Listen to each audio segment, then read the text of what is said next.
This is episode 7 of the Will You Be My Friend podcast. Today I have my buddy Vicken on. We talk about his time studying drums at CalArts and also working at Trader Joe's during all of this Corona stuff going on right now. And we got deep into some like Indian rhythm drumming stuff. That was really cool. And honestly, I just hadn't talked to him in a while, and it was cool to hang out with him again, which is like one of the coolest things about this podcast is just the ability to be social, even though we're all quarantined. Without further ado, enjoy my conversation with Vicken. Vicken, my boy. What's up, man? It's good to see you, dude. It's been quite some time. It's been a really long time. The last time we hung out, we were like walking around Ventura together. Do you remember that? We were in Ventura together? Yeah, I was working. Oh! Yeah. It was when I was at the TJ's and I think I was on my lunch break or something. Yeah. And we ended up walking a little bit. Yeah, we were like hanging out around the instrumental music that I was teaching at. Yeah. That I believe is...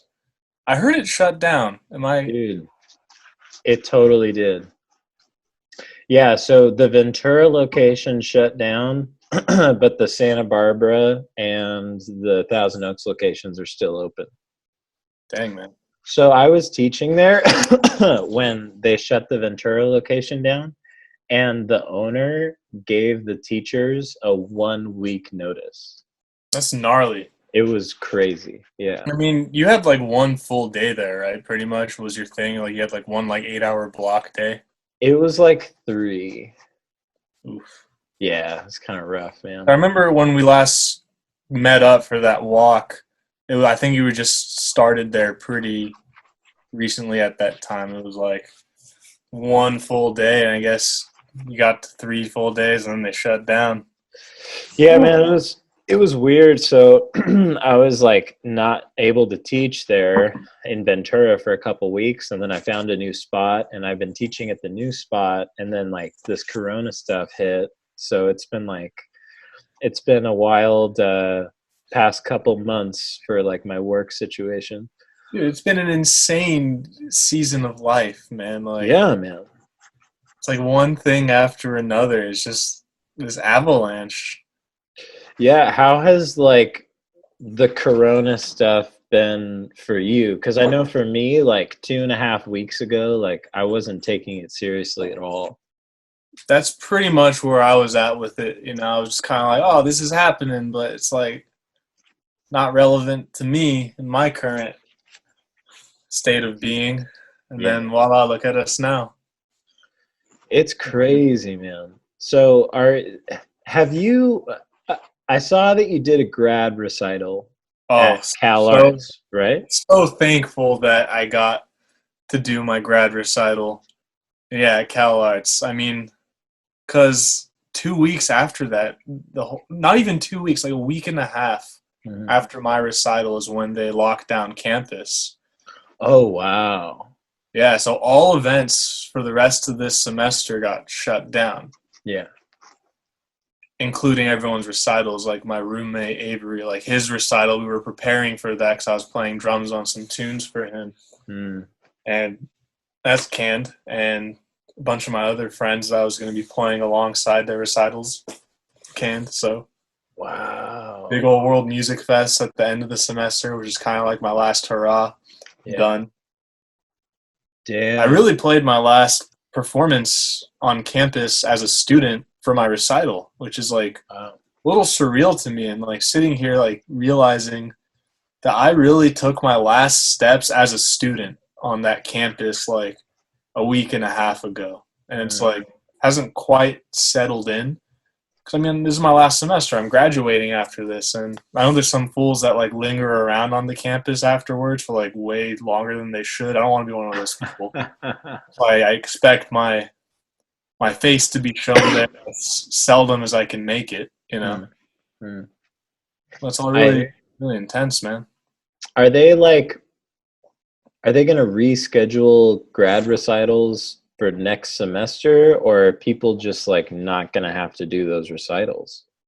It's still being figured out right now. I think they're trying to do like a remote thing. I know, like I was talking with my roommate earlier, and he was telling me how it's like they gave him the option of like putting together like pretty much like a bunch of recorded works, like that he would start now, like duo projects with like his like teachers and stuff, and submit that, or like even just like do like some kind of like video version of anything. But it's like still, you know, there's something about like being in that live room playing to a live audience, and like just that transfer of energy that's just not there with something like that. And it's like a whole component of what we get out of this place. Like you go in there, you play your recital, you get like basically free full live recording and video of that performance. So it's like, it's gnarly, man. That's wild, man. It also makes me think of like day-to-day life. Like one of the coolest things of being a student at Cal Arts or like a school like it is just being surrounded with your peers every day and like playing with people. And absolutely, for that to be off the table for like the rest of the semester, like that's such a bummer. Oh man, it's a huge bummer. I mean, like for me, like my recital was my big milestone for this semester, and after that, my schedule like chilled out for the first time in my 2 years at Cal Arts. Like I had the chillest schedule I've had. I had all this time to just practice, play with people. Like, you know, I would run into my friends in the halls, and we like go get like a coffee at the cafe at school, and we like people watch, or just like even like running into other artists, like the spontaneity, networking, viewing other people's work. You know, a huge part of my inspiration came from seeing what the students in the other schools, like outside of music, were doing, and like being influenced by that, seeing other people that I'd like to collaborate alongside. Because I mean, a lot of the people in the music school are all like, you know, gunning for like the same things and all that. Maybe some of the more substantial connections we could make at that place come from some of the students from the other schools, like the filmmakers and the artists and all that, you know. And I don't get to be there to experience that last couple months of just smooth sailing on campus. I'm just kind of trapped in the house, and thankfully I still have a job, you know. Groceries, Trader Joe's come in clutch. So are you are you living in Santa Clarita right now? I am, yeah. So you're school, and you're working at a Trader Joe's up there? Yeah. How has it been with the Corona stuff from like the perspective of working at Trader Joe's? Oh man, like when it first really hit was right when school got shut down, and it was a total mess, man. Like the store out here is already incredibly busy as it is. They had record-breaking days back to back because it was just, we were so overpacked. Lines from one side of the store to the other side of the store, shelves completely empty.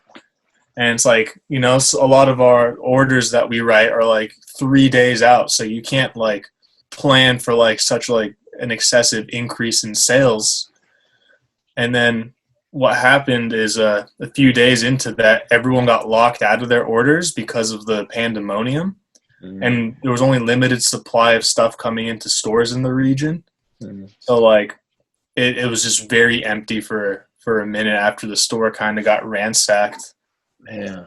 And just crazy, like talking with like customers and just like, you know, the everyday people and how they're handling. You get at the very least, like two very different perspectives. You have those that are like bunkering down for the end of the world. You have others that are like more hopeful and are just coming in, just like, I'm just coming to do my normal shopping. You have people buying like $700 of stuff just to have it. And it's like, it's wild seeing what everyone's doing, how different people are reacting to the same situation.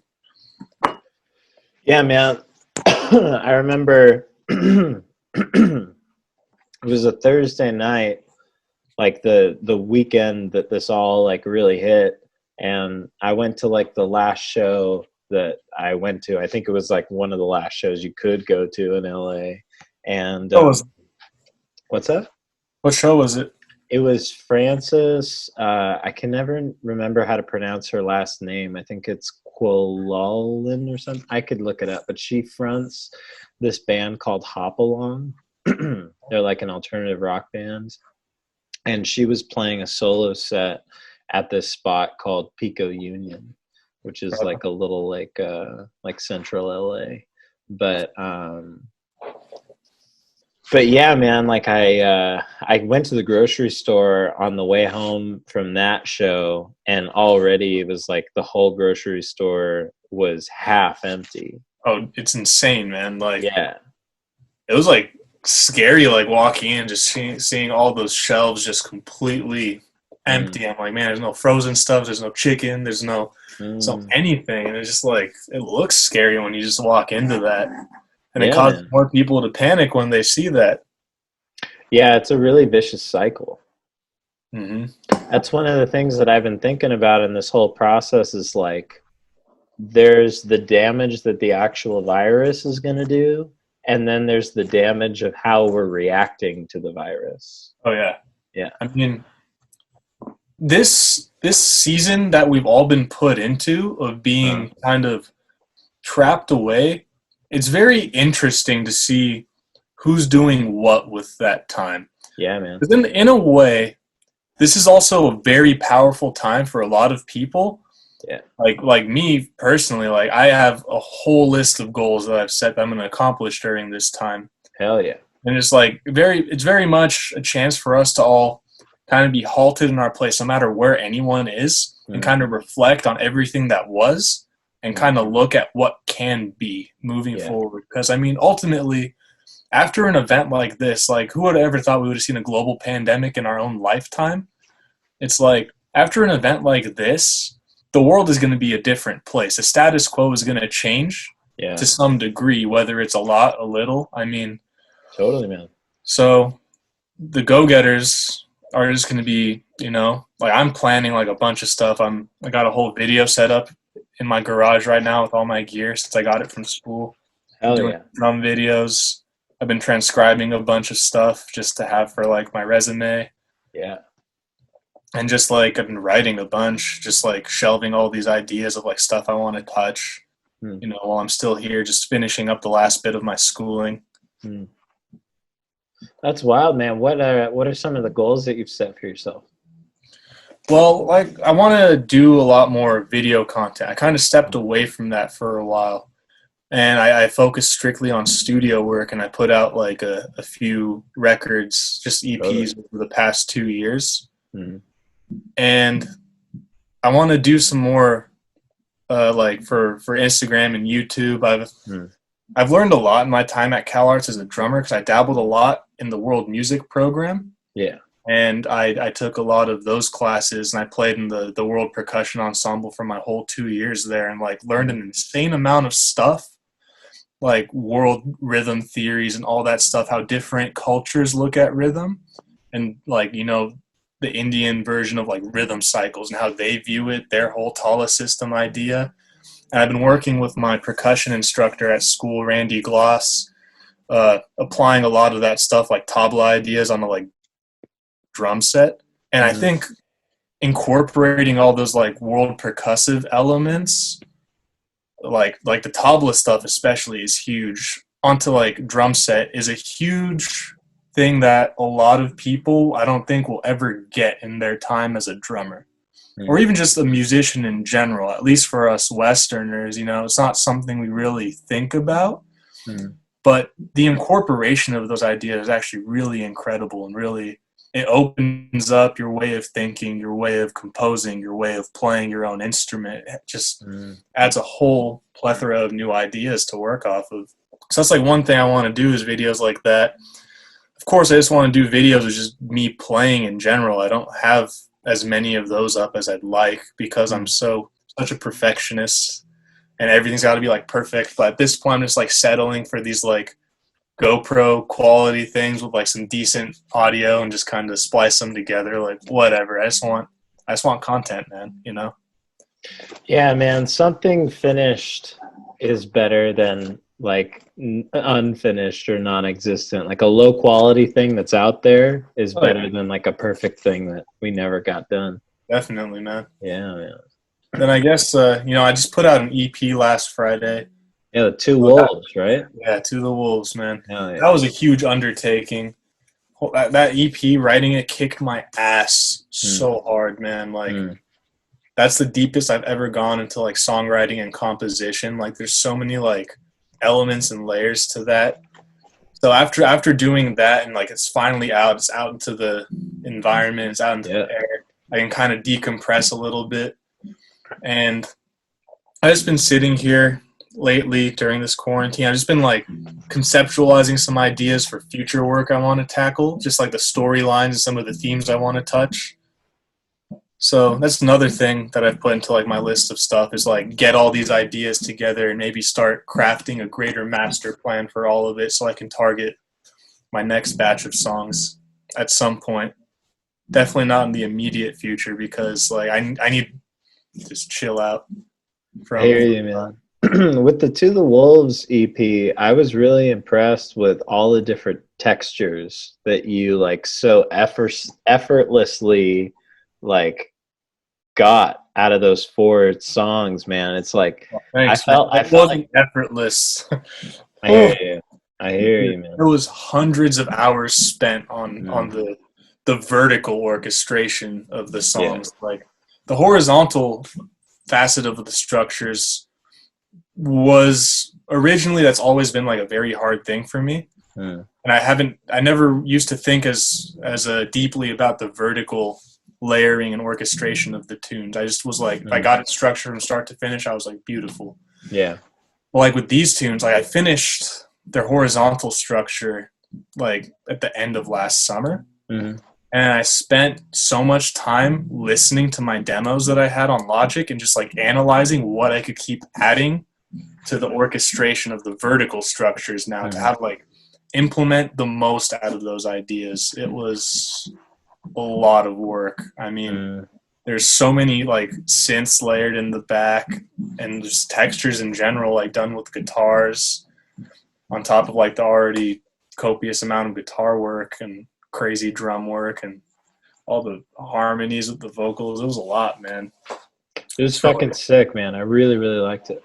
Thanks, man. I really appreciate that you checked it out and that you enjoyed it because ultimately that's all I wanted was to put out some music that other people could get something out of. You know, this is beyond who I am, beyond me. It's like I'm putting this out as kind of like a statement on like, here's what I can do. You can probably do better too, you know? What do you mean by that? Like, as far as like who we are as individuals, as creators, I think we're all capable of creating a lot of things. A lot of people out there don't believe their talents to be too far spread. I consider myself just an ordinary dude that likes metal and practices a decent amount. And I put out this whole thing, you know, I wrote everything by myself. And it's like, if I can do it, so can you. Like, hell yeah. For sure. And, you know, just like a lot of the topics and themes that I cover in those tunes are like very personal to me. And it's like, I put it out because I want other people to see that, like, it's like I was in a low place at a certain point too. And if you're there, like, I hope this resonates with you to show you that you're not alone, you know? Totally. Hell yeah, man. Hell yeah. That's beautiful. Thanks. Did you sing on that EP? I sang on the first tune on To the Wolves. Hell yeah. Jeremiah made me do it, man. It's going to be him. Vocally, that song is very incredibly rhythmic. It's super, some of the craziest rhythmic stuff that I've come up with. And like, unless you are fully invested and like spending the time to learn it, other than being the creator of it, because for me, it was just natural. Like that song is a huge undertaking vocally to get all those like intricacies down. He was like, hey man, you should sing it. And just forced me to kind of do the best I could. I mean, I practiced in the car every single day and recorded myself and just listened back, be like, do this better, do that better, you know? Yeah, man. All my great vocalist friends, they all tell me that they practice in the car. That seems to be like the trade secret. That's the move, man. I mean, especially like us living in the LA area, the amount of time we spend in our car commuting to places, man. Yeah. That's time that shouldn't be wasted. You know, if you're spending 2 hours Mhm. in bumper to bumper traffic, work on those Yeah. vocal chops a little. Yeah, man. I hear you. So, for the past 2 years, have you been working at Trader Joe's while going to CalArts? Oh yeah. How's it been like balancing all of that? I will say this. I had a very loaded full school schedule Mm. through my start in fall of 2018 all the way until this semester. Uh-huh. And it was like 5 days a week I was at school. I was typically there from Monday morning through like Thursday night. I would spend all my time at school. Mm. It's like if I wasn't in classes, I was practicing because I had my drum room at school. Cool. And then Fridays, I'd usually take it easy on myself. I'd be done with classes around 2. I'd practice till like 5, and then like go home because that was my one free night. Yeah. And Saturdays and Sunday nights I would work, and then Sunday Yeah. mornings I also had my church gig. Cool. So I'd be doubling up on Sundays. So I had a very hectic schedule. It was exhausting. It is taxing on taxing on my mind, taxing on me physically, emotionally. It beats you down really hard. Yeah, man. But I don't regret using my time like that. It was necessary for me to survive, of course, but there's a good community of people that I work with that I also consider like very close friends to me, and it's like nice to get to see them. You go in, everyone's out there, and it's like, oh, after work, let's go grab some drinks, and it's like, heck yeah, I want to hang out with my friends. Hell yeah, dude. So I didn't sleep a lot in these last 2 years, but honestly, it was worth it. The amount that I've gained from being at school and just like balancing it with work and just having literally no days off allowed me to grow a lot as far as me structuring and time management and all that, to still get my school stuff done, to still practice a lot, to still write, and to still go in and work without being completely exhausted. It was definitely a trial. I definitely learned a lot of things of how to do it and how to not do certain things, but it was intense. I'm grateful that I was able to get away with working 2 days a week because of my church gigs on Sundays have been very consistent in my 2 years here. So that really helped keep me afloat when times could have been tough for just working 2 days a week. Yeah, man. I hear you. Thank the Lord for church gigs, dude. That was my thing too. Like when I was at Northridge, I had a real consistent church gig on Sunday mornings, and that made it very doable. It's a lifesaver, man. Like without that, my income would have been hurting. I would have been in a worse shape than I am now. Yeah, which is like still not the best of shapes financially. That's one expensive school, let me tell you that. Dude, that's what I hear. That's what I hear. Very expensive. Sure. Like I'm grateful for all like the scholarships that I got and everything, all the grants that helped me. Yeah. There was still a lot that I put out of my own pocket for it. On top of it, it's like $50,000 a year, man. It's like it's brutal. That's significant. That's not including rent or any other expenses. Rent, living in general, Yeah. Man, those kids that are coming in for a full 4 years, like I hope their parents are loaded, man, which a lot of them are. Nothing wrong with that either, Sure. Get the education you want and then leave that place with as little debt as possible. Good for you. Sure. But it's like, man, going in without that cushion and just like taking loans out for that's just brutal, man. Yeah, man. Because you go into this place, it's an art school. It's not going to guarantee you a job. All it's guaranteeing is you have the option to get better at what you do. Totally. That's really all it is, the place to hone your craft. Yeah, man. It's up to you to get a job after that. Yeah. Yeah, man, I was hanging out on the CalArts campus a little bit, like hanging with like David Roydstein and Larry Kuhns. Incredible. And I was really thinking about doing a grad degree at CalArts. And but it's a difficult thing to justify. Not just the finances too. I felt like it was just time for me to like get out in the city and like do it and make some music. But But yeah, man, CalArts is incredible, and like Good place for sure. the musicians that are coming out of that school, it's There's some undeniable. players there, man. Yeah. Insane players, insane drummers, guitar players. Like, Yeah. holy Christ, you know. Yeah, man. I'm grateful for a lot of the friends that I've made. Like, there's this guy that graduated last semester, like one of my close drum friends from school, Anthony Ty Johnson. Absolute monster, man. He's one of the nastiest cats I've ever seen. Yeah. I'm grateful that, you know, we got to trade solos together. And like my roommate Josh, who's a drummer as well, world percussion guy, like I'm grateful that I have these friends that are just like incredible at what they do, and I just kind of to hang out with them, you know. Like these are the guys that we're entering this world at the same time together. That would have been crazy though if you ended up at CalArts at the same time as me, man. That would have been wild. We would have raised hell. More hell than I already raised, man. Remember those jam sessions we used to have with Alex? Of course, dude. Way back when I was working at the rehearsal studio, dude. It was so fun. I miss that guy.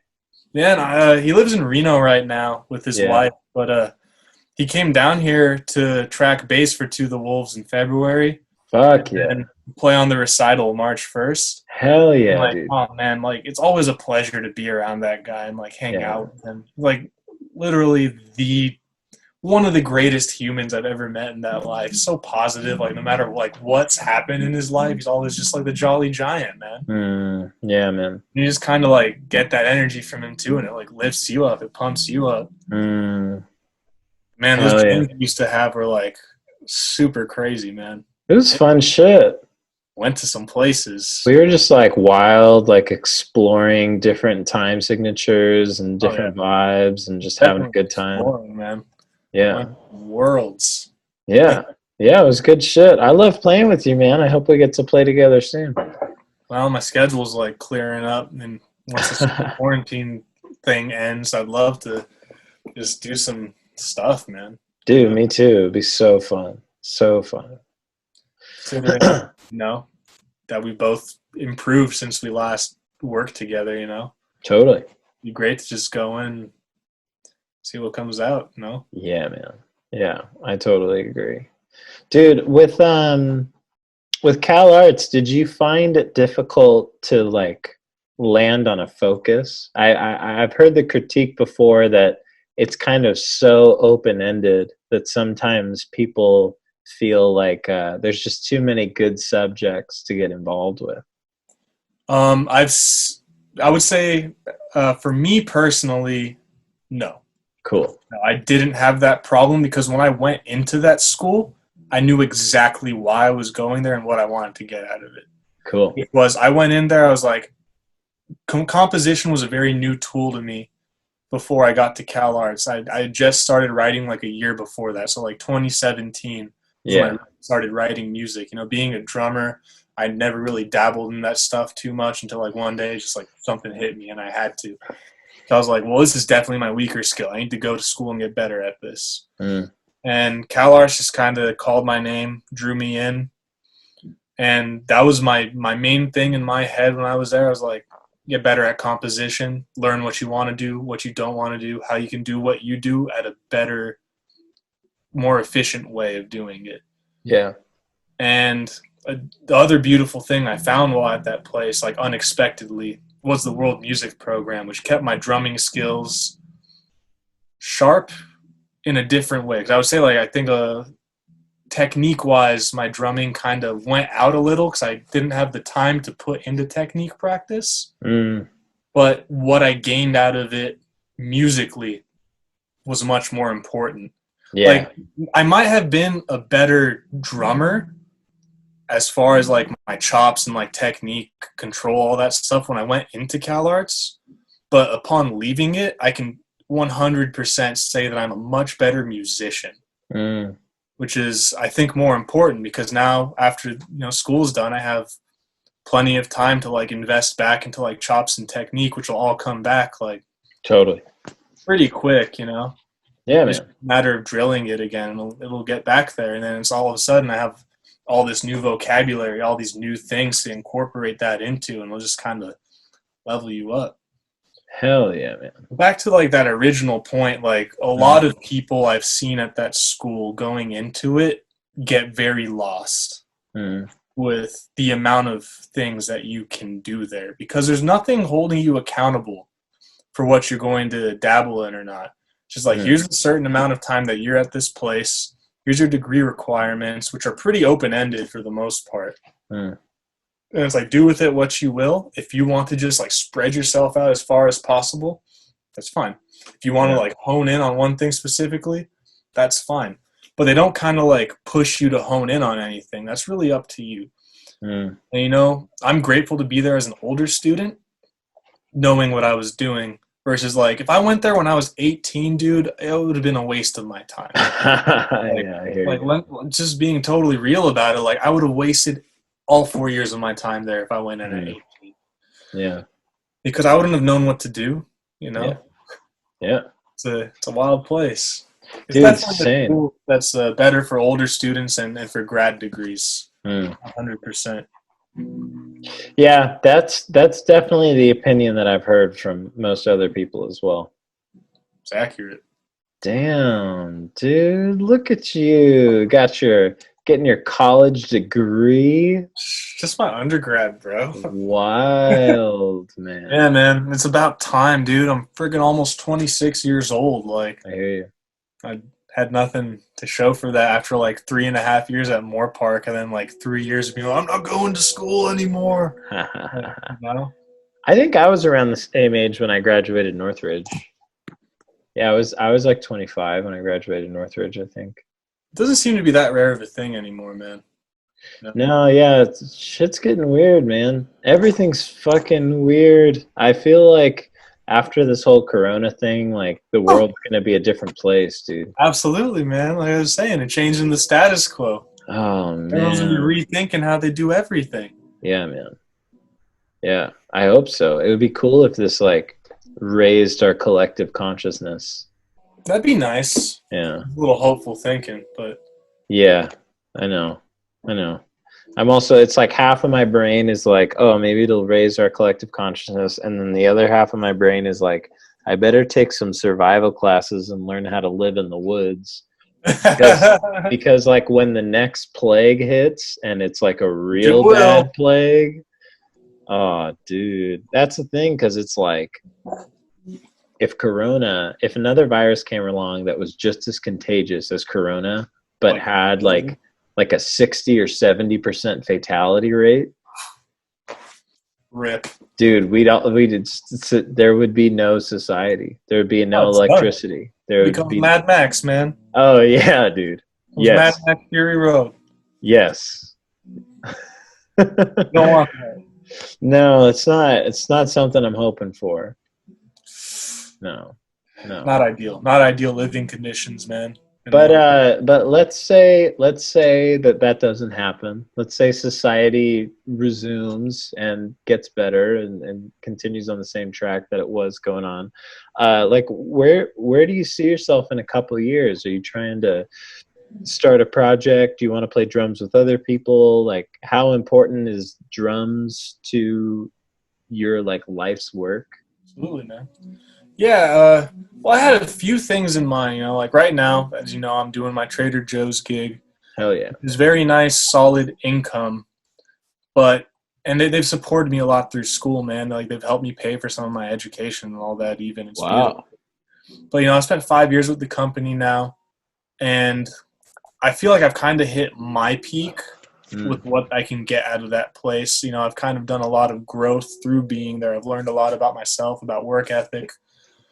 And it's time to move on to the next step. And what that looks like is kind of what I've been formulating over the past year, during this last year at Cal Arts. I mean, I found myself originally, I was like, oh, I'm going to get into like, you know, film scoring and like media scoring stuff. And I dabbled in a little bit of that while I was at school. And I didn't really dig it for the most part. I had much more frustrations with it than I had enjoyment, and I was just kind of like, I would rather stock groceries and make more money instead of do that. Yeah. And so I learned like like I was saying earlier, like a lot of things that I ended up not wanting to do. Like, don't waste your time with this. Yeah. I did find out, though, that I really like writing music for video games. Hell yeah. Which I did a project for someone last semester, an old coworker of mine who goes to Chico State. He helmed this big production project as the video game producer, and using the whole entire video gaming program at that school, they built a video game from ground up of his ideas. Oh, wow. And I wrote the music for it. Hell yeah. Kind of like a very like random organic thing. Like I went back to work in Ventura over last summer, and then he was back as well working there, and we just chatted and just kind of came up, and it was like, hey man, I go to school for writing music, right? And we just kind of chatted and put together a video game. It was really cool. Dude, dope. Dope. Was it like a what kind of video game was it? Like 2D? No, it was 3D. It was like cool. It's kind of like a 3D like couch brawler sort of game. It's like meant to get cool. like 4 like friends into like the same room, kind of like interactive experience, just like short like 2 to 3 minute matches. Oh, cool, man. Super. Like, kind of like Castle Crashers. Do you remember that game? Yeah, something like that. Cool. Kind of in that whole aspect of just kind of a very small scale game that's just kind of for like short, easy fun with your friends. Hell yeah. So, video game writing was something that I really liked because there's a lot more freedom than with film writing.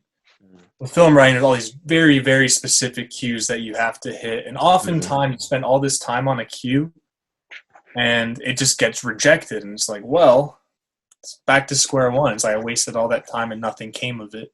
It's like the video game stuff, even after talking to a couple people that work in that field, is very much just like my process was this guy was just like, hey, here's a screenshot of this level. Just do something. I was like, okay. I would send him a little demo. He'd be like, perfect. He's just like, go for it. Hell yeah, dude. Do whatever. And I was like, heck yeah. I like that. That's so cool. Nice. So video game composition is probably one of the things I'd like to dabble in. To what extent that might be, full-time job, part-time job, freelance, I don't know. Whatever comes my way, I'm cool with it. Another thing that I found I liked at school was notating music, like transcribing into sheet music. Yeah. So ideally, if I get like a job as a copyist or like an orchestrator, while orchestrator often we think of like someone who writes vertically. Totally. The term of orchestration, the actual film music industry, is the person who, after receiving the MIDI files from the film composer, basically I take the MIDI files and I would put them to sheet music for the studio musicians. Totally, yeah. So that would be another ideal gig, is like a copyist job, because it's something I could do remotely. Which means, say, if I like landed like a sick like touring gig, it's still like a form of guaranteed income while I'm on the road. That'd be sick. And then that leads me to my next point. Is another thing I'd love is just touring gig, or just like even like work for hire. I'm always into like, as far as drumming goes, if I'm getting paid the right amount for it, I just want to play live, dude. Like that's cool. Hell yeah. Well, like any sick touring gig, like some like country artist or like some pop artist hit me up, like I am in. I have nothing grounding me to this place right now. It's like, sure, man, I'm just like living on a month-to-month basis. I would love to go to the road for like 6 months. Hell yeah, man. And, still have time to still do some like composing on the road and all that. I mean, cool. I already have experience on the road from my time with Warbringer. Yeah. I have an idea of what being on the road to at least like a mid-tier degree looks like. Yeah, man. I mean, one of my teachers and I at school, like my percussion teacher, Randy, like I've been like bugging him about like getting me connected with the people at Cirque du Soleil. Cool. That would be like touring gig ideal. Like I would love something like that, So I'm keeping my options pretty open as far as what kind of work I want to be doing as a musician out of this place. But I just want to make sure I don't go in to something I don't like that's going to kind of suck my soul away from music and take away the things that made me love it, and all of a sudden just make me want to stay away from it entirely. Yeah, man, it's easy to get bitter, Absolutely. like with stuff, man. There's a lot of weird situations out there that could really wear on us. I mean, I've heard it from multiple people, man. Like coming out of school, they like get a job as like, I don't know, a music supervisor picking out songs for something. Desk job, 9 to 5. 2 years later, they're like, I hate all of this. Totally. And they're just like, I'm not gonna do music anymore. I'm gonna clean pools, you know? Yeah, dude. It's wild. Like I've seen it happen to a lot of people, and I've had this conversation with my comp teacher over at school a bunch about the amount of people that he went to school with. He said about 70 to 80% of them, he was like, they ended up like, whether it was quitting music or just like no longer pursuing it as like a means to make ends meet. Yeah. This became like on the back burner, just like a smaller hobby for them. Yeah. And he said he's seen that a lot with like generation of students that he's seen go through school after him, all the way up until like, where we are currently. He's like, the statistic is still about the same, about 70 to 80% will stop pursuing it professionally or quit. Yeah. Or we'll just end up in like pedagogy positions of like teaching at a community college or something, So I want to not be one of those statistics. Yeah, dude, it's rough out there. It really is. And then you like pile on top of it like the hardships of life, just like heartbreak or sickness or bad business decisions or whatever else. It can really compound. Oh yeah. I mean, I think one thing that at least everyone should have learned from our current situation is that life is not going to like wait for you to be ready for it to crash down on you. Totally. Like this whole pandemic that we're dealing with, like I wasn't ready for it like at all. And it just hits me like after I've been dealing with like the last year, just these constant like punches to the gut and just like rolling with it. I finally felt like, yeah, I got my footing again. My recital's done. We're just chilling. All of a sudden, universe is like, pandemic. I'm just like, all right, we don't need this right now. But here we are. Yeah, man. There's the economic pain that every country and every business is going through right now.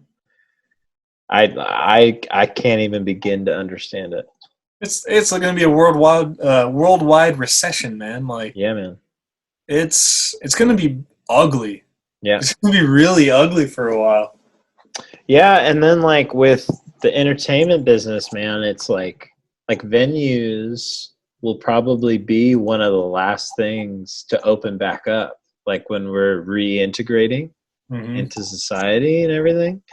Oh yeah. So it's like, man, it's just gonna get hit hard. Like it would be so devastating, like if we in LA like lost some of our favorite venues because of absolutely, man, this crisis.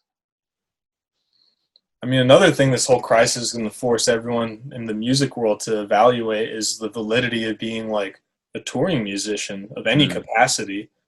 I mean, look at all the tours that got postponed or shut down just because of all this. And it's like, that's a huge loss for plenty of people that rely on that to make a living.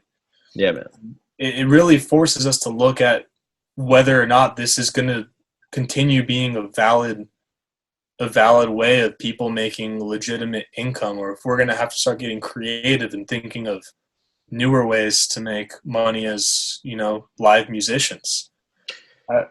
I've seen a lot of people, what they've been doing in this whole thing is they've been doing a lot of live streams on like Instagram or something. Yeah. It's like asking for like donations, almost as if they're giving like a free streaming concert and like donate as you will. Totally. One of the responses I've seen to this whole idea. Yeah, man, there's been a lot of live Instagram lives. I think it's pretty dope. Like Ben Gibbard of Death Cab for Cutie's been doing like daily YouTube live stuff, and this guy Blake Mills, the songwriter that I really love, he's been doing a lot of Instagram. I mean, everybody has been doing it, and it's really cool. But I hope that never completely replaces like going and seeing live music, like being in the same room. That's so special. But I don't know. Maybe we're just fucking old at this point, and like the young generation, they'll just be like really into streaming or whatever. Yeah, we're the old ones now, man. It's getting to be that way, dude. It's a young man's game. Serious. 100%, dude.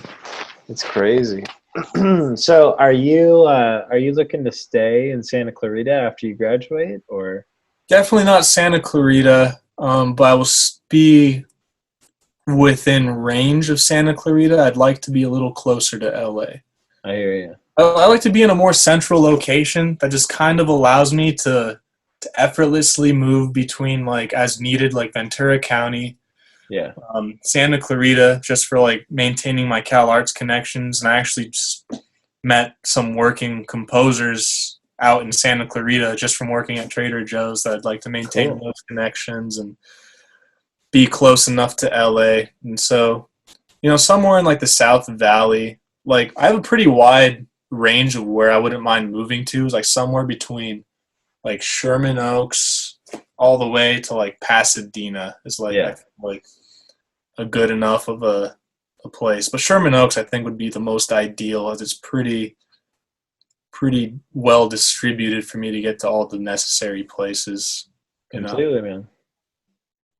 Yeah, man. Yeah, man. Lots of good neighborhoods to choose from. Where are you living right now, Eric? I'm in Pasadena right now. How you liking it there? It's all right. I was in Highland Park for like 2 years, and I really loved it. And then I had some friends who were living in this spot in Pasadena, and they were moving out to Nashville. So I like swooped in and like got their spot and met the landlord, and like, had a good first impression with the landlord, and took advantage of like being able to live by myself. So that on your own, huh? Yeah, so it's just me here in this spot. It's basically like a fairly large, like 1-bedroom apartment. It's technically a bungalow, so it's like a small house. Like I don't have any shared walls with any of my neighbors. Dang, man, that's a situation right there. It's really cool, man. So it's very cool to be able to like come home and play music whenever I need to, or early in the morning and stuff. But spending this much time alone does wear on me. It's pretty wild. And it's like one of the reasons why I wanted to start this podcast too. I've actually been working on this podcast like behind the scenes since like November. So I have like 17 episodes that I edited of people coming here and doing it live. And I was working out like different technical difficulties and stuff. But now with the Corona stuff, now that we're all like quarantined, I was like, fuck, I should just start doing web ones while we're quarantined. So this is kind of like the quick, not that the other one's high budget, but this is like the quick, low budget, easy version of the podcast.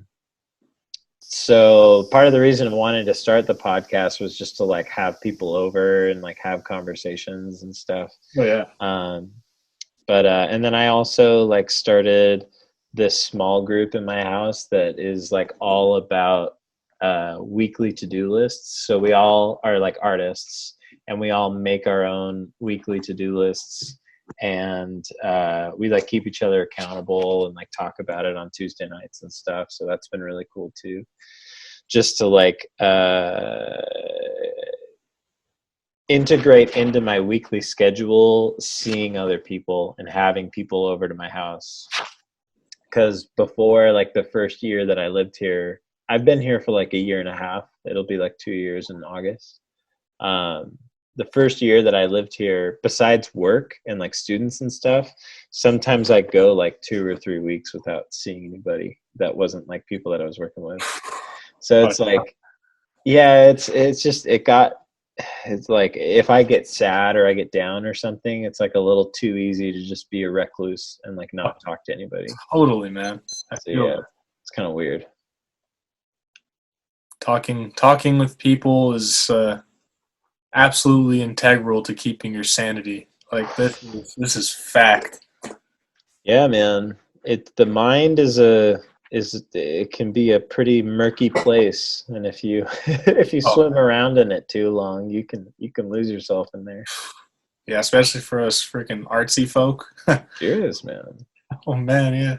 Yeah, but the actual city of Pasadena, I could take it or leave it. Like it's very similar to like Simi Valley where we grew up. Yeah. And it's like it's a suburb, you know. I mean, it is a lot cooler than Simi. Like there's a lot more stuff to do, but at the end of the day, it's not like a Los Angeles neighborhood. It's very much like a place to raise kids.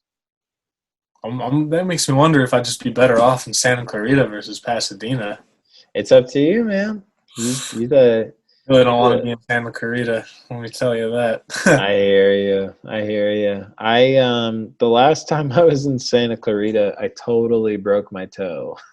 Jesus, how'd you do that? I like recently picked up skateboarding again, which is like a fairly bad habit, but it's just so fun. So I went to Santa Clarita to check out the skate park a couple days before Thanksgiving. And I was like skating this ledge, and I did this weird thing where like I lost my balance and I kicked my foot out to try and regain my balance. And I like kicked this concrete wall like as hard as I could. So like my big toe, I just kind of kicked it perfectly where my big toe caught all of the pressure. So the first joint of my big toe, it was like completely ruined. Like I couldn't walk on it for like 6 days. Like it was really, really bad. And it's actually still like, it still hurts. That sounds terrible. Oh my God. Months and months. Yeah. So that was my last memory of Santa Clarita. That's not a good memory, man. Not exactly, no. It's terrible. No. Yeah, the skate park there is really weird because it's designed very circular. So you're always like kind of running into people. It's like it's a strange skate park. Yeah. Speaking of skating, do you ever still chat with like Tyler Hammond and like all those other jazz cats from back in Simi? I tried to hang out with Tyler around the time I broke my toe. We had like tentative plans to go skating, and he's a slippery man. He's hard to pin down. Slippery man indeed. Yeah, but I know that he does like a jazz jam on Thursday nights. Yep. Black Rabbit Rose. Yeah, and he's invited me to that a couple times. Dude. What's that? It's Fred Durst's nightclub over in Hollywood. Yeah, man. Yeah. Yeah. Have you ever been to one of his Thursday night things? I haven't. I've seen a bunch of footage. And, you know, I don't know if you remember who Shea Capilupo. Of course. Oh, yeah. It's like I go to Cal Arts with him. Hell so yeah. I was chatting with him there. And, like, he kind of keeps me filled in on what that whole circle's up to, you know. Yeah, the Tyler Hammond, Danny circle, whatever. Yeah, I want to check out one of those Black Rabbit Rose jams, man, because from the videos I've seen, they go deep. Yeah, man. And like one of my buddies at school, Kevin, was playing bass with them for a bit. So Kevin's a very good bass player. So I'd love to. Clearly, they're bringing in ringers for that stuff. They're bringing some of the hottest up and comers to play. So. Yeah, man. Tyler's great, and he knows a lot of really great musicians. And all the clips that I've seen are like super hot. Tyler's such a killing drummer, man. Like it really is. He was doing like out stuff before I even knew what playing out was. He just does it so well. It so well. Yeah, man. Dude, I want to get I want to get nerdy for a second. So like earlier when you were telling me about all the Indian like rhythmic rhythms and stuff, like Yeah. let's get into that a little bit more. Explain some of that stuff to me. Well, let's see. How would I explain this?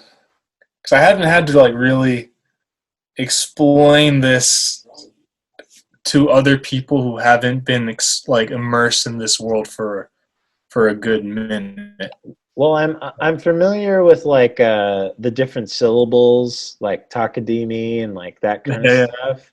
yeah. But Some katu syllables.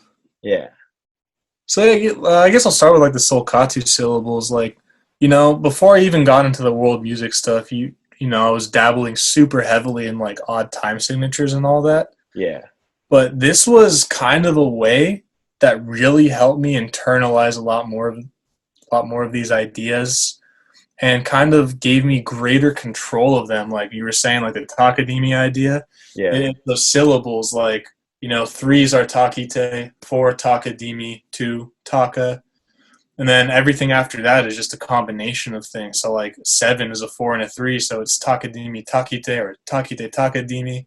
mm, And it's really easy to listen to something and find those underlying patterns. And yeah, using those syllables, you get all the subdivisions as well. yeah, So it's good to see like, oh, there's like this kind of a pattern is a 4 and 3. It's a Takadimi Takite, and you just hear like da da da da da da da da da. yeah, man. Shut up. Sorry, that was my roommate being. Oh, you're good, man. You're totally good. Yeah. So that was like my entry point into that whole thing. And I was playing in the Advanced World Percussion Ensemble my first semester. Cool. So it was like application of that stuff. We were playing this piece our teachers wrote called 2 Weeks Time, which was an exploration of 7 in a bunch of different ways. So I guess one of the most important things I got out of playing in 2 weeks' time was my introduction to the Indian idea of a tihai, which is a phrase that repeats 3 times, and it has a punctuation. It's a very specific phrase, and when you hear it, it's like it's there, and it repeats 3 times, and the very last big accent is always on the 1. So like, if I was in 4/4, I'm gonna just wing this. I'm gonna see if this one's gonna work. But so if I'm doing like 1 2 3 4 1 2 3 4, I'll do four bars of 4/4, and we'll land on the 1. Okay. I'll do T-high with 5s, so it'd be like taka takite taka takite taka takite taka takite da taka takite taka takite taka takite taka takite da taka takite taka takite taka takite taka takite da. It's like we're on 1. So it's like that was my introduction to like that kind of way of thinking, and it really forces you to think more in phrases. And it's like now you have access to these formulas that allow you to find these phrases that you can repeat 3 times under like that was just under like a 4 bars of 4/4 groove, and you whip that out in a jam, and all of a sudden you're like floating on top of the world. You just throw that in there, and it lands on the 1, and everyone's freaking out. It's great. Yeah, man, that's wild. So like T-highs were like a very important part of what I got out of that whole way of thinking. And I dabble, and I still dabble in tabla a lot. And those compositions on the tabla are like very beautiful. Tabla has its own syllables, but it's very similar to the whole idea of like the takadimi takite stuff. And each of the syllables refers to a different kind of tone on the tabla. And, my teacher would give me all these like really crazy tabla phrases. I would transcribe them, and he would always give me a T-high at the end of the phrase. And then what we would do is we would go to my kit, and then we'd apply that idea onto the kit versus the tabla. But me knowing what the syllables for each of those tones represented and how I would choose to orchestrate it on the drum set. And even like in composition, away from drums entirely, you can take these rhythmic ideas and do beautiful stuff with it, you know? Yeah. Like, there's this one musician at school, Ashray. He does like the whole like Carnatic, like Indian way of thinking behind it, but he's in the jazz program at school. Like at his recital, he had some like beautiful compositions, and he like utilized those T-highs like so great across his whole band. It was just like beautiful, like listening to that stuff, man. That's wild. So are there a lot of different specific T-highs that you like memorize and utilize? I mean, for like the compositions we were playing in the Advanced World Percussion Ensemble are like often like modular pieces with a very skeletal foundation. It was like, this is the type of pattern here. And it was like up to like whatever our small group or our large group was. We orchestrated it however we chose. And then there would always be like some kind of T-high that was built into the composition itself. That would be like, it would act almost as like how, you know, jazz musicians have their cues. Yeah. You know, you give the eyes to everyone when you're about to end your solo. Totally. Like, that's pretty much what this is. You bring out the T-high, and it's like your musicians are like, all right, yeah, we're about to go into the next part, and you're like listening for that third repeat, knowing it's going to be on the one. And oftentimes, like, we had like the big built-in T-high, but like often we'd be soloing before in that section. We'd like do our own, like the soloist would like do like a big T-high to cue the band to go into the, you know, the full band T-high. So it's just like very interesting. It's for me, it was like realizing how powerful of a cue it can be. Yeah. Like it really like sets in place, like, check this out. Like, we're about to go from here to here. And it does it so seamlessly, you know? So like, yeah, there's certain ones that are like kind of like standard T-highs, but like the idea of a T-high is it's open to whatever you can come up with, you know? All it is a phrase that repeats 3 times, and that final hit is on the one of wherever you're going.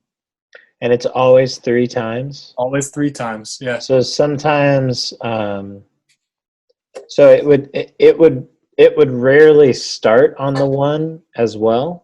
Like it would have to start somewhere else so that it resolves? Yeah, it all depends on what you're trying to come up with. I mean, I've seen an equal amount of T-highs that start on the one, and like we'll go through like 3 cycles of something before it lands on that final one, and you're all of a sudden back into this, like the top of the cycle, versus like something that like starts like maybe halfway through one cycle, and it does that half of the cycle, goes through one more cycle, and you're on the one again. Like it's all a matter of just kind of like calculating it, finding what patterns work. And there's like, you know, some like little like cheats and tricks to keep in mind.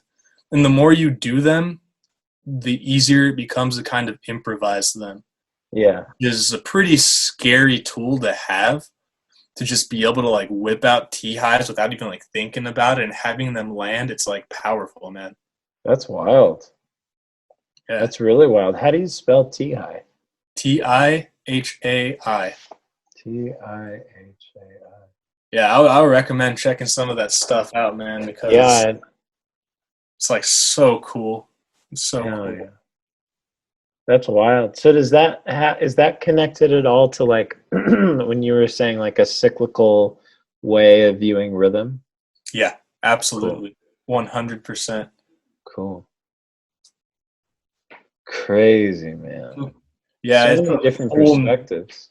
It's a whole nother world, man. And like it let me look at odd meters and just time in general in a way that I'd never looked at it before. And just kind of opens up a whole nother world of what you can do with it. I mean, you have more command over something now. Would a melodic instrument like a horn or a sitar or something like that also be involved in the T-high? Oh yeah, totally. It's can work on anything. As long as it's all it needs is a phrase that repeats 3 times. It can be on a melodic instrument. It can be on a full orchestra if you want it. Wow. You know? It's just a concept that can be applied on whatever instrumentation, Hmm. you know. It's Hell yeah, man. cool. Is there any part of you that's hungry for like more school, studying anything in addition? I mean, there is a part of me that, of course, like, I'm still like, it'd be cool to get a master's somewhere. Whether it be in like some kind of like, if I was going to do a master's in say like world music performance or something, I would 100% go back to Cal Arts. That's probably the best world music program that I could ever get into. Totally. It's just like the best faculty Yeah. for it. But realistically, if I was going to go for a master's, I don't know if I would go down that road. I would probably go for composition or something. Mm. But I mean, I haven't thought that far ahead. I am, of course, like always thinking like, oh, do I want my school experience to end like here? Is this it? Mm. I don't know. We'll see. I know for sure I need at least a full year off before I can like coherently make that decision. Yeah, I hear you. And kind of just see. I mean, I already know what post-school life looks like. Given my time after Moore Park College, I had those 3 years of just kind of existing in the real world. Mm. So I know what the worst of it can look like. Yeah. Just like working at a grocery store and like trying to do music on the side, but not really caring enough anymore. Because what's the point? Is like. I mean, it's a scary place to fall into, but I've experienced it. I know that potential place can be waiting for me. I don't want to be there. But I don't know if more school is necessarily the answer to avoid that, because I'm at a place right now where I'm very hungry to just work in music. Yeah. And being in school wouldn't allow me to actually work as a musician. I would still very much be in school and doing school-related stuff. Like I'd be gigging per se, but like mostly like school-related gigs. Yeah, I hear you. I totally hear you, man. It's a wild thing making that transition, but Absolutely. you know, like we're all in it together. Yeah. I mean, how long have you been out of CSUN now? Is it like 3 years? About 3 years. Yeah, I think it'll be 4 years next year or something. You're pretty much doing the teaching thing as well as like your whole song a day stuff, right? Exactly. Yeah. So the way that when I got out of school immediately, I was making all my money like gigs, and then I also had like an assistant to a film composer gig where I was like transcribing stuff and like helping him on sessions with stuff. But it wasn't like a ton of hours. And so I was playing a lot of like just jazz casual gigs.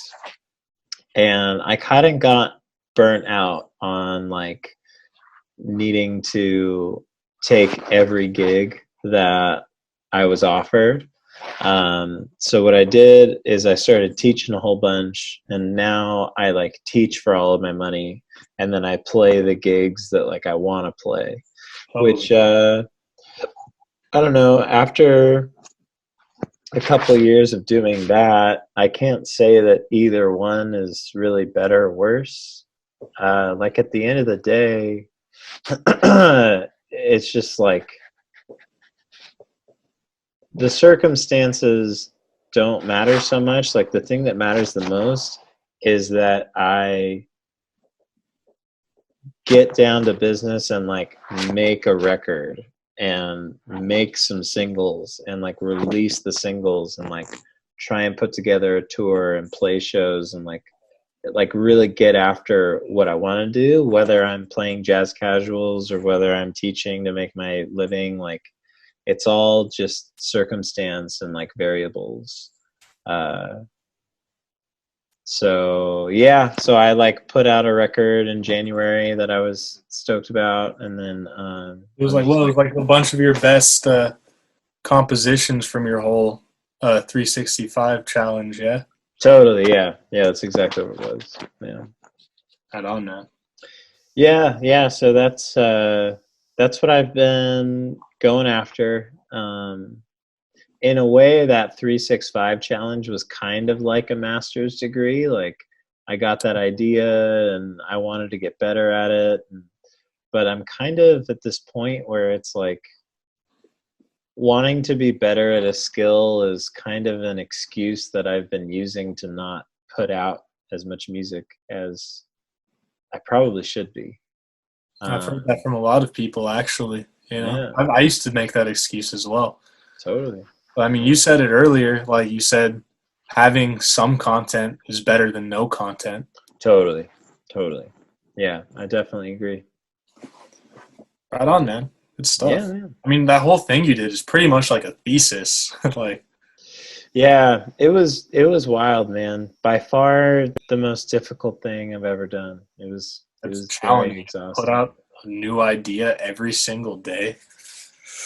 Woo, that's steep. Yeah, man. It was pretty crazy. But I'm thankful that it's behind me. Never again. Hey, man, you did it. That's Exactly. the thing. Like, you didn't even, like, maybe you did consider, like, just like, oh, I'm not going to go through with this, but, like, you went in every single day and you said, got to finish what I started. Thanks, man. Yeah, it was crazy. Like, I think around day 70 was like the closest I ever came to quitting. Because once I got past like 100, it would have been more painful to like quit than it was to like keep going. Yeah. So that's kind of interesting. But yeah, man, I am still writing every day though. I'm just not posting it. So I am still a fan of creating every day. Or like 6 days a week, 5 days a week. I'm not as militant about it these days as I was during the challenge. But it is nice to still be writing today. Like today I had a really stressful day, like teaching these online classes all day, and I like woke up hungover because I was like drinking a bunch yesterday. And there was like these 15 minutes where I was writing this new song this morning, and with the exception of like sitting here and talking to you, that 15 minutes was probably like my favorite part of the day. Like it's just when I'm writing songs, I just love it. I get into this Zen zone that Yeah, man. like it can be really difficult, but it just like it's my most, it's not like the happiest moment that I experience, but it's the most meaningful moments that I experience, I think. Yeah.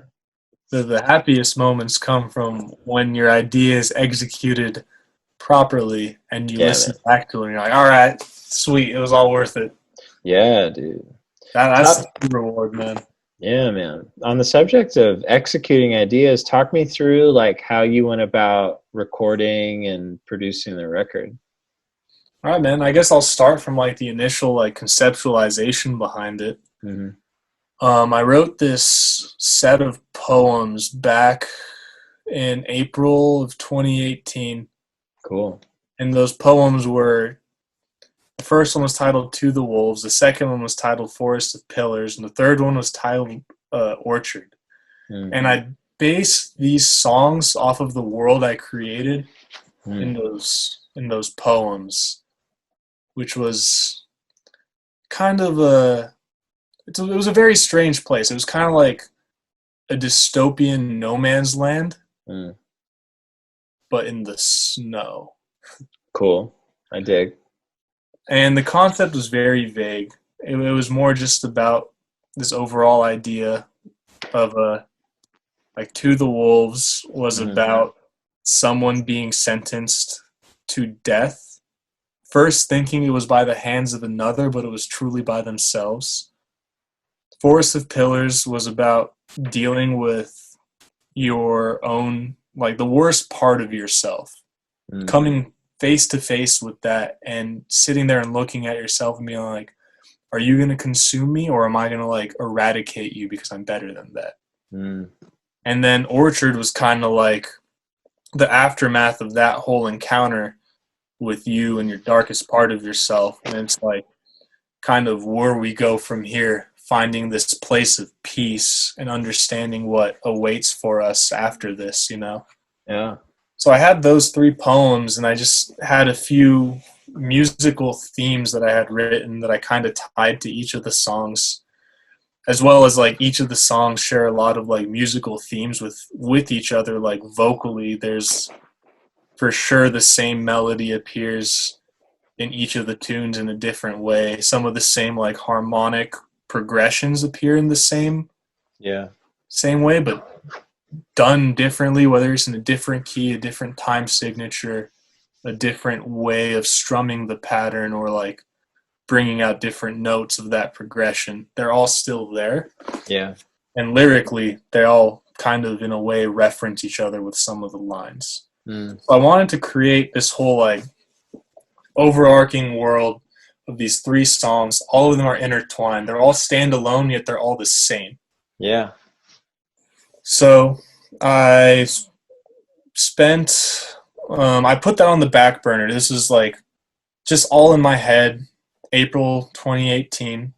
I was finishing another EP at the time, so I was like, cool, I'm going to shelve these ideas for later.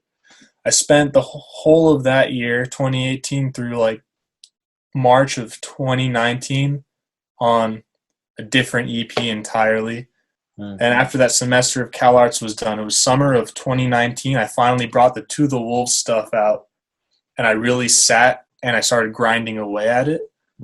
I spent all of last summer getting the horizontal structures of everything in place. And then, so I had everything like the basis, the skeletons all in place. I had some lyrics done, at least all the melodies were done. I knew a general idea, guitar parts, what they would be doing. Bass, Alex usually just comes in and does his thing on top of it. I don't got nothing. Totally. But September, I tracked drums for it, for all the songs. And then I stepped away from any of the production stuff for that whole semester, because I had such a busy semester last fall. I was like, I cannot possibly invest too much time into this record without totally tanking my semester. Dropping the ball on this video game project. So I had to like make those my priority. It's kind of like, all right, the songs are at least horizontally structured. When things die down, I'll go back and I'll revisit the vertical structures after like a lot of the new information that I've like gained through school and all of that. So, you know, I would always like take these like small moments. I'd be sitting at like the cafe at school in the morning. I'd maybe like jot a couple like lyrical ideas down. And last semester, I had my heart broken pretty terribly.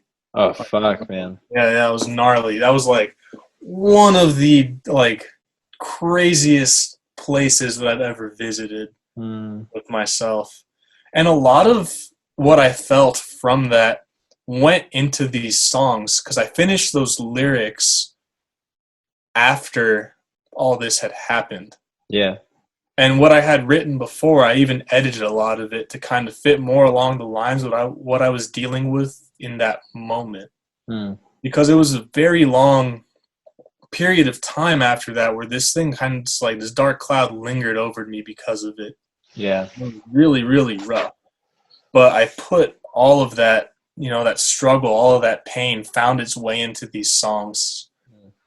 And I wrote what I feel like are very powerful, you know, lyrics that kind of reflected all those things that I was feeling, all the things I was struggling with. And over the winter break, I finished all the vertical structures of the tune. I just sat there every single day. I'd wake up, 4 hours usually. I would sit there and I would get all the synth production stuff. I would sit every day and be like, I will focus on this part of this song, and I will make it the best possible iteration that I can. Man. And then I'd write, you know, all these cool textures that maybe I couldn't replicate with my synths. It was something that we would replicate with the guitar in the studio, and I'd like email my guitar player like, hey, this is what we're going to do here. Here's the sheet music. Cool. And then after finally finishing all the vertical structures, we went into the studio, tracked guitar, which was a whole 2 6-hour days of doing that. And after that, it was, since drums were already tracked, it was vocals, which we did all three tunes, the vocals in one day. I started it off, and then Jeremiah came in, sang his portion, and at the end we got Barry. He came in. Hell yeah. Dude, it was so amazing, like being able to share my voice on a record of my own making with two of my closest friends. Like, Totally. like a dream come true for me. I mean, I've been gigging with those boys for so long in like so many different mediums. It was just like to have them all there with me for this like very important record to me, singing these tunes that just literally mean the world to me and like document some of the craziest shit that I've dealt with. It was like surreal, you know? Yeah, man. And then after that, Alex flew in from Reno and we tracked bass and then just went into post. Hell yeah, dude. But it was an arduous process, man. Like the writing was intense. You know, some days I'd spend like I was saying, like 4-hour days, like intentionally I'm gonna hit this. And like maybe I came out with nothing, or I came up with something the next day I'd listen and I'd be like, you can do better, like scrap that.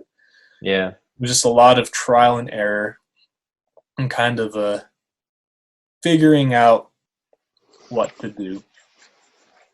Yeah, man. Things That's I like. how it goes, dude. Yeah, man. Then we just like analyze the things we like. We're like, well, they did that there. I'll do something similar here, you know? Totally. Like Stravinsky said it himself, man. A good composer borrows, but a great composer steals. Straight up, dude. Straight up, man. The Stravinsky knew what's up. It's true. He knew what was going on. Oh, of course, man. One of the best damn orchestrators of all time right there. Dude, well, I'm stoked that you spent so much time on that EP. It really shows. Thanks. It's good shit. It's been received incredibly positively, and it like warms my heart that it's like really like resonating with a lot of people, especially people who don't even really like dabble in like the rock or metal world, just like Totally reaching out to me and telling me like this is a great collection of songs, like I'm grateful that you did this. I'm just like, oh man, like I don't even know how to like react to something like that. Like it's wild. It's fucking sweet. Thanks, man. Yeah, man. I mean, to work so hard on something and then to have it received positively like that, I mean, that's just it's one of the best feelings. Oh yeah, man. It's surreal, you know. Hell yeah, dude. To have your work, which is ultimately just like a statement on the creator itself, just like to be positively received by like other people, you know, whether it's one person, whether it's like 2,000 people, 1 million people, like each person like enjoying it like means so much, you know. Yeah, man. Yeah, man. Yeah. Hell yeah, dude. Dude, this has been so fun. Absolutely, man. Thanks for hanging out with me, dude. Of course, dude. Of course. Hell yeah. So the final question, All right, I'll ask you. Well, I have one more question after this, but leave us with just a final little word of wisdom. I mean, you've been giving us so much wisdom already, but just one more little nugget. All right. I think what I would have to say is, because I've dealt with this a lot personally over the past few years, that when the going gets tough in our lives and when we're really struggling, that's really just a test to kind of see who the strong and who the weak are. Because in those moments, it's up to us whether or not we're going to back away and play victim to it, or if we're going to take the bull by the horns and say, fuck this, like we're doing this, I don't care where I am in my life, like this is what's happening. And when you take the bull by the horns, you have to commit. And like me, I'm said this earlier, I'm just literally like some guy that has these ideas in my head and is like, I'm gonna fucking do this. And like no matter what roadblocks come in my way, like financially, like some shit went down that wasn't good for me, I was like, I don't know if these songs are gonna happen. I still found a way to make it happen. Or, you know, just like getting like totally like wigged out and like heartbroken one day. It's like, you're not going to let that stop you. You use that to fuel you. Like, even if I like go further back, like a few years ago when I first got rejected by schools, I spent a whole year crashing on my mom's couch in the living room in Ventura so I could save up enough money to put out my first EP. Like, Yeah. those times where we're at these like low points are really just a test to see if we're capable of like doing what we're supposed to do or want to do, you know? Yeah, man. So just to anyone who's listening, just go for it. Don't let life beat you down. Don't let it take your motivation or your drive. Instead, use those barriers and use that resistance to make you stronger. Hell yeah. I could not agree more, my man. Heck yeah. Fuck yeah, dude. Well, as you know, this podcast is called Will You Be My Friend? Yes. And it's called that because I feel like being in my late 20s, it's kind of a lonely age. Like being out of school, and like sometimes I'll meet someone at a show or something and I'll hit it off with them and I'll feel like I'm in grade school again because I want to like pull them to the side and ask them like, hey, like, do you want to be friends with me? Like, Oh, do you want to yeah. be my friend? So usually when I have people over, like live, I handwrite people notes and then I pass it to them across the table as if we're like passing notes in class or whatever. Yeah, yeah. But since we're virtual, I've written you a virtual note. You ready for this virtual note all right. business? Do it, man. All right, here we go. Is this popping up for you? Yeah, man. Hell yeah! All right, why don't you read that for our listeners? Yo, Vicken, I like the way you play drums, and I like the way you make records. I love fucking talking to you, man. I wish it happened much more often. Thanks for being down to hang. Anyways, with a Z, want to keep being friends? The answer to that, my friend, was in that last statement, my friend. Yes, of course I want to keep being friends, man. Hell yeah, dude! So there's a way that you can actually annotate it on your computer. You can pick a little marker, and then you can check yes or no. Totally up to you. Where the hell's this marker at? I don't know. It's a little bit hard to find, maybe. It's always a race to figure out who can find the marker first. Annotate. Yeah. Mouse. That's not what I want. You're good. Draw. You got this. I think draw might work. Yeah. Yes. Hell yeah. We did it. Fuck yeah, dude. Fuck yeah, man. Sick, man. All right, we don't have to get off the call just yet, but let's say goodbye to podcast land. Podcast land. It's been a pleasure getting to be on here, chatting with my boy Eric, catching up, spreading knowledge, spreading the truth with all y'all. Keep it real. See you next time. Real. Keep tuning into this podcast because it's dope. Fuck yeah, dude. Thank you, man. Thank you.